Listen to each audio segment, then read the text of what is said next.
تقریباً 2 مہینے بعد بالآخر عمران خان صاحب سے میری ملاقات ہو گئی.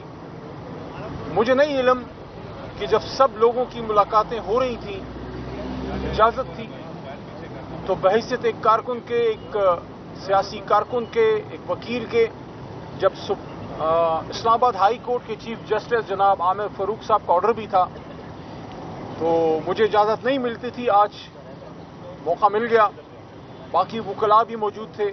کافی دیر عمران خان صاحب کے ساتھ آج بیٹھک کا موقع ملا. بہت سی چیزیں ڈسکس ہوئیں. اس بات پہ بڑا خوش ہوں کہ 2 مہینے پہلے عمران خان صاحب کو جس حوصلے میں چھوڑا تھا، اس سے ان کا حوصلہ بڑا ہے، کم نہیں ہوا.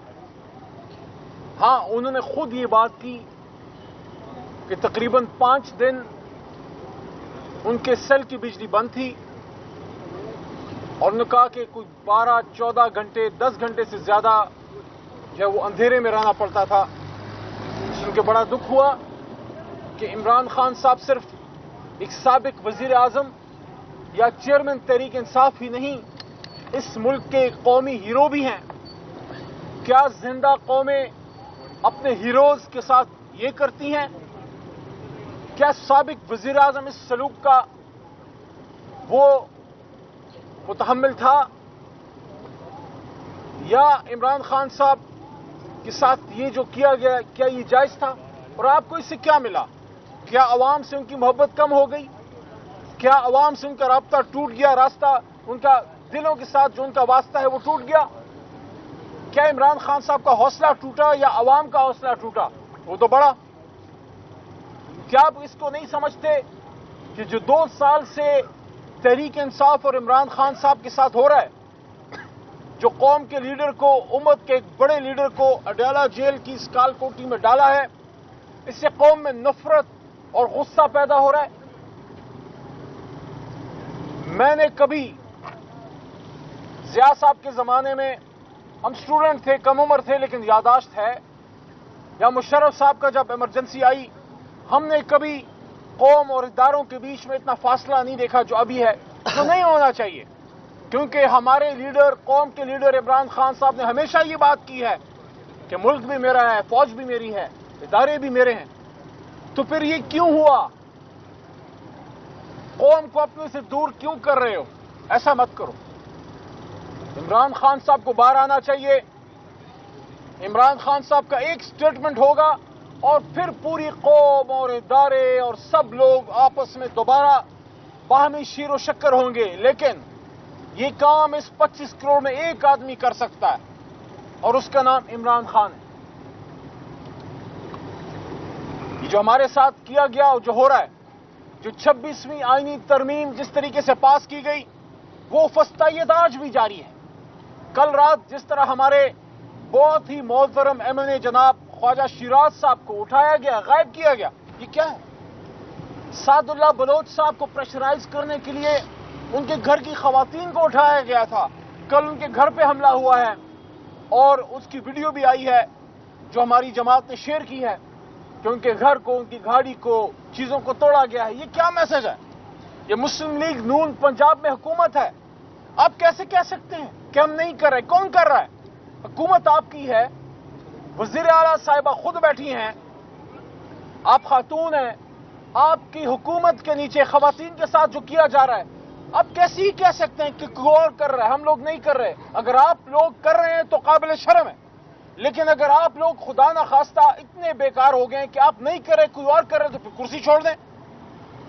یہ کیا بات ہوئی؟ شہباز شریف صاحب، میاں نواز شریف صاحب، مریم صاحبہ، آپ لوگوں کی حکومت ہے. آپ کی حکومت میں ہمارے بندے غائب کیے جا رہے ہیں، اٹھائے جا رہے ہیں، گھر توڑے جا رہے ہیں، چار دیواری کا تقدس پامال کیا جا رہا ہے. عمران خان صاحب کے وکیل انتظار پنجوتا کے ساتھ جو کیا گیا، میں نے بھی یہ کالا کوٹ، یہ واسکٹ کالی، یہ وکیل کا نشان پہنا ہوا ہے.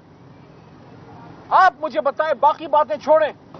انتظار پنجوتا کے بچوں نے، اور مجھے نعیم نے بتایا تھا جو ان کے کزن ہیں ہمارے وکیل خان صاحب کے، نعیم حیدر نے، کہ ان کی بچیاں ہیں.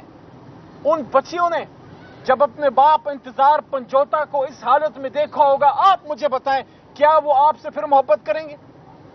کیا آپ قابل فخر کردار ادا کر رہے ہیں، اور پاکستان کے نوجوان مڈل کلاس کو کیا میسج دے رہے ہیں کہ چاہے آپ CSS کر لیں، چاہے آپ وکیل بن جائیں، ڈاکٹر بن جائیں، اگر آپ حق بات پہ کھڑے ہوں گے تو آپ کے ساتھ یہ کیا جائے گا جو اعظم سواتی کے ساتھ کیا جا رہا ہے، جو انتظار پنجوتا کے ساتھ کیا گیا۔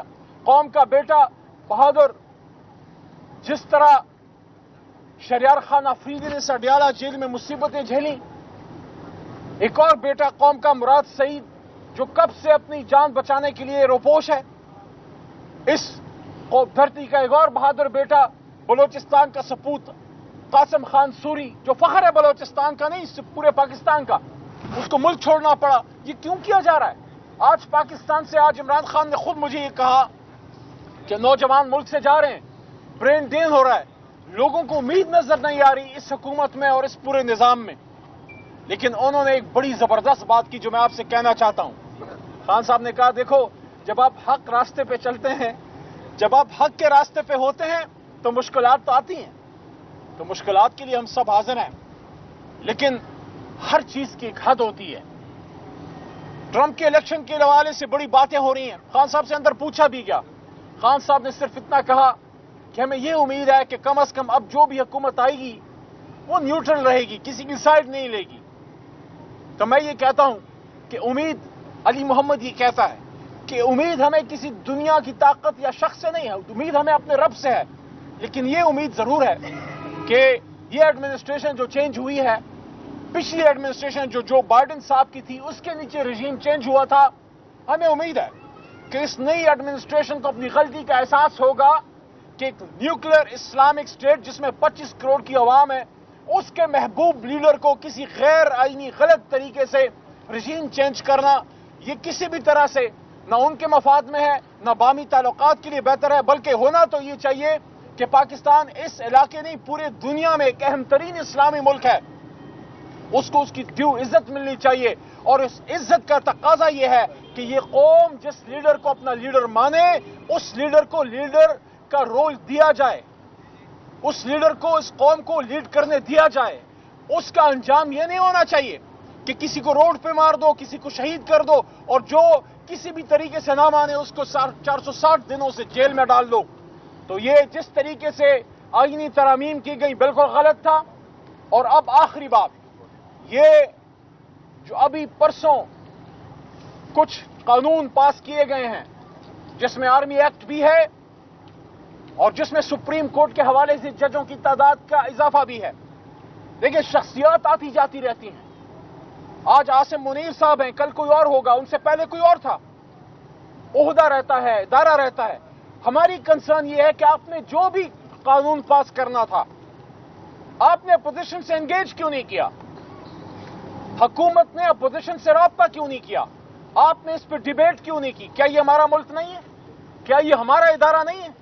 اگر کوئی بھی آپ قانون پاس کرنا چاہتے ہیں آپ ہم سے انگیج کیجئے، ہمیں کنونس کیجئے کہ یہ ملک کے لیے بہتر ہے، تو ہم ملک کے مفاد میں ہمیشہ طریق انصاف نے سٹیپ لیا ہے، لیکن آپ نے ہم سے انگیج نہ کیا۔ آپ نے قائمہ کمیٹی برائے قانون میں یا قائمہ کمیٹی برائے ڈیفنس میں یا قومی اسمبلی کے فلور پہ اس پہ ڈیبیٹ نہیں کی۔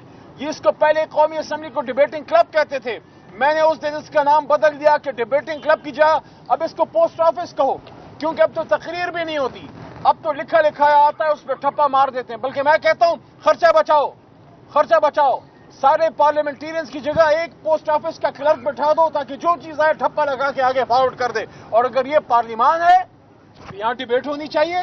آپ نے اگر کسی ادارے کے سربراہ کی مدت میں توسیع کرنی ہے، ٹائم فریم میں، یا کچھ بھی کرنا ہے اس کو ڈیبیٹ کریں، اگر اچھا ہے تو پاکستان کے مفاد میں ہم آپ کے ساتھ ہیں، لیکن آپ نے تو ڈیبیٹ ہی نہیں کیا۔